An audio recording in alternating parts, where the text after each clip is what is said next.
Hello, this is News Pulse on UATV. I'm Henry Keane. Thank you so very much for joining and welcome to the show. Today in the episode, Ukraine peace plan shortened to 19 points amidst US reactions. China talks peace, yes, but still backs Russia in Ukraine conflict. Ukrainian strikes hit Russian strategic sites, bars, drones and Neptune missiles in action. The infamous Witkov-Dmitriev traitors plan is officially off the table as of now. After negotiations in Switzerland, Trump's team cut their peace plan down to 19 points. As per Financial Times, sources did not go into much detail on which points were removed exactly. What is known for sure so far is that some points were thrown out completely, others were rewritten. And as presidential advisor Alexander Bevts noted, every single comment from the Ukrainian side was met with positive response from American side.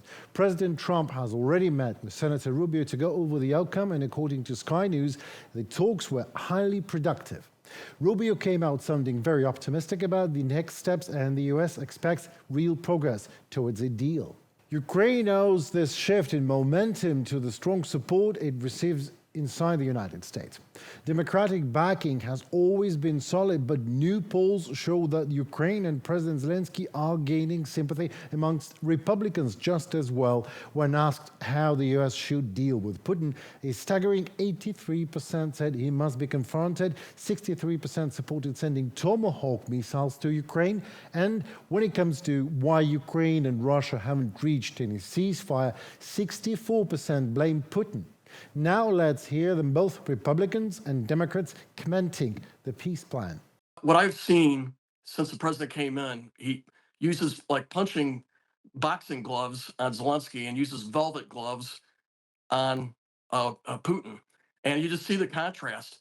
It's awful. It would make Neville Chamberlain's giving in to Hitler, the outset of World War II, look strong in comparison. The fact that this was almost a series of Russian talking points would require Ukraine to give up the totality of the Donbass, parts they still control, cut back their military forces going forward, never be able to join NATO. This would be a complete capitulation. The Ukrainians have performed magnificently in the field. They are reinventing the nature of warfare in terms of use of drones. To have this proposal forced upon them, I think, as Zelensky said, Ukrainian dignity versus giving up a partner. I would hope the president would not be so weak as to try to force this plan on the Ukrainians and our other allies. I don't believe that this is a pro-Ukraine peace plan. Compromises are compromises, but what the president has put out here is a plan that is very favorable to Russia. I was just in Rome with Ukrainian kids meeting with the Pope just on Friday. And those kids, when you hear their stories, the heinous crimes that have been committed, thousands of kids kidnapped, brought to Russia, taken away from their homeland. You've got maternity wards bombed, apartment buildings bombed, just an invasion of a sovereign nation. So that is why any peace agreement has to have buy-in from the Ukrainians as well as the Europeans, because the Ukrainians have the one that have shed the blood for not just their own homeland, but for the rest of NATO and the rest of Europe. And that's why this plan, which basically says, you know, you're going to be able to have more territory than you even have now, Russia. That's what it says. There is no set plan for a peacekeeping force. There is no accountability for any war crimes. That's what they put forth. And I am glad to hear some of my Republican colleagues, like Senator Rounds, pushing back. Senators and congressional people and all people in the world, actually, who have eyes and ears hear and see a clear message Putin is sending to the outer world. I want no peace, says Putin. I want war. Today, Russia once again brutally attacked Kyiv with ballistic missiles and drones, ensuing damage, destruction and death.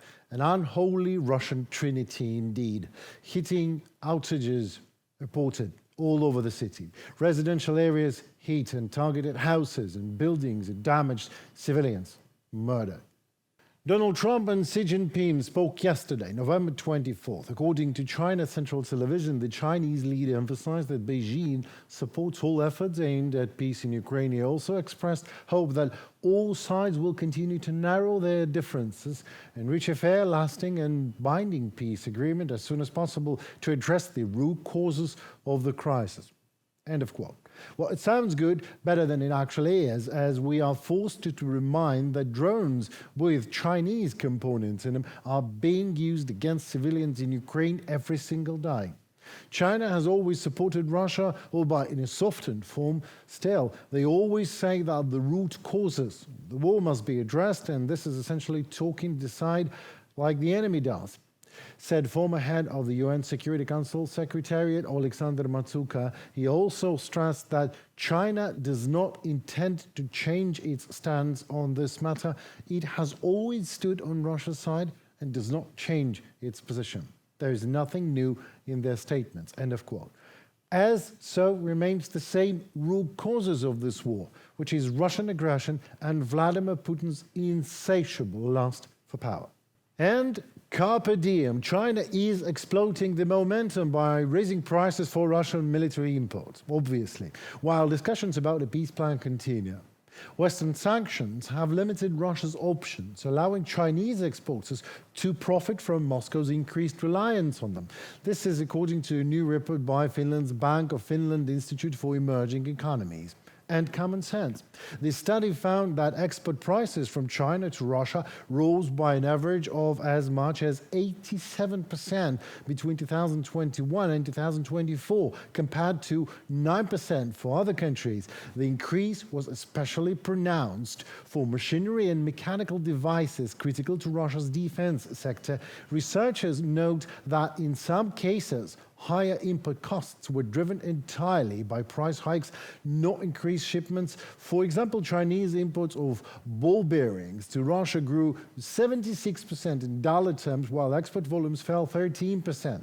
A senior Western sanctions official told the Financial Times that while the goal is to cut off Russia's military-industrial complex from suppliers being squeezed by Chinese companies is a pretty good result. That was a quote. China has repeatedly denied providing any lethal weapons to Russia and opposes unilateral sanctions that disrupt trade between Chinese and Russian companies. And we can clearly see why. And Ukraine continues to pressure with its version of sanctions. Yes, military ones. On the night of November 25th, Ukrainian forces launched a series of precision strikes on key Russian targets. The Ukrainian General Staff reports on that using domestically produced Merz, Leopard in English, drones and Neptune cruise missiles. Ukraine targeted the Taganrog aviation science tech complex, named after Beriev, and the UAV manufacturer Molnia Atlant Air. Witnesses report multiple explosions, large fires, and experimental Russian strategic aircraft A-60 may have been destroyed. The attack also reportedly damaged a hangar at a plant that services and upgrades of Russia's strategic Tu-95M to MSM version, capable of carrying more Kh-101 cruise missiles. Ukrainian forces targeted further targets in Russian Krasnodar region, hitting an oil terminal in the city of Novorossiysk and one refinery in Tuapse. Preliminary reports suggest oil loading equipment and an S-400 missile launcher were destroyed. Video footage shows what appears to be a Russian air defense missile targeting a residential building. Yes, in Russia, with local reports confirming multiple Panzer system launches hitting civilian areas. A source in Ukrainian SBU confirmed Russian air defenses were actively targeting civilian infrastructure in Russian city of Novorossiysk. Videos clearly show repeated hits on residential buildings by Panzer missiles.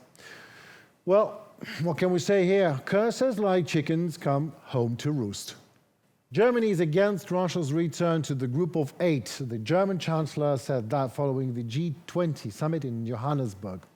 Apart from the United States, none of the G7 members support such a move, Friedrich Merz assured.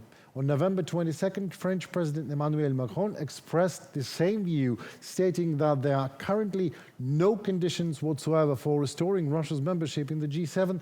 Kristina Dabrowska continues the topic.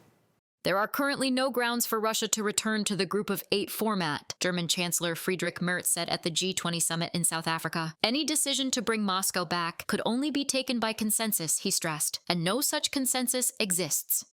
It is well known that Donald Trump still considers Russia's exclusion from the G8 format to be a mistake. This decision was then made in the G8 with the consent of the Americans, and if something needs to change, then it can only be decided by everyone who is in the G7 today. And now I don't see that the 6 current members of the G7, who are not the United States, would be willing to readmit Russia to this circle. Friedrich Merz, Chancellor of Germany, speaking to Deutsche Welle.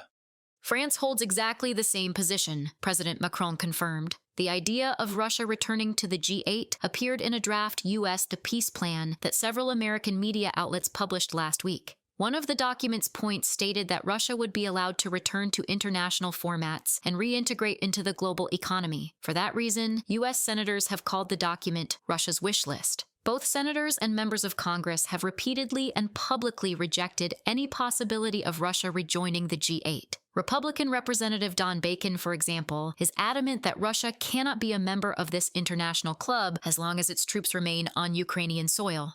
Keep the G7, and not the G8. Russia should not be a part of this forum until it stops its invasion of Ukraine and pulls out of areas it occupies. War criminal Putin deserves to be ostracized. Don Bacon, member of the U.S. House of Representatives, on social network X. Russia was expelled from the G8 in June 2014 in response to the annexation of Crimea. The current G7 members are the United States, Germany, France, the United Kingdom, Italy, Canada, and Japan. The aggressor country must remain isolated even after the end of its war against Ukraine, Swedish Prime Minister Ulf Kristersson said. In his view, allies should first and foremost step up deterrence and restrict the operations of the Russian submarine fleet in the Baltic Sea. We have never had greater control over the Baltic Sea, and of course that irritates Russia. It is our sea. I am firmly convinced that Sweden, Estonia, and the other EU countries must prepare for long-term isolation of Russia. It will not end with this war. According to the Finnish news outlet Yle, Finnish Prime Minister Petteri Orpo has invited the leaders of 7 European countries, Poland, Estonia, Latvia, Lithuania, Sweden, Bulgaria, and Romania, to the inaugural Eastern Flank Summit in Helsinki on the 16th of December. The meeting will focus on security threats in Europe. A press release from the Finnish government states that this new format offers an excellent opportunity for countries bordering Russia and Belarus to strengthen defense and border cooperation.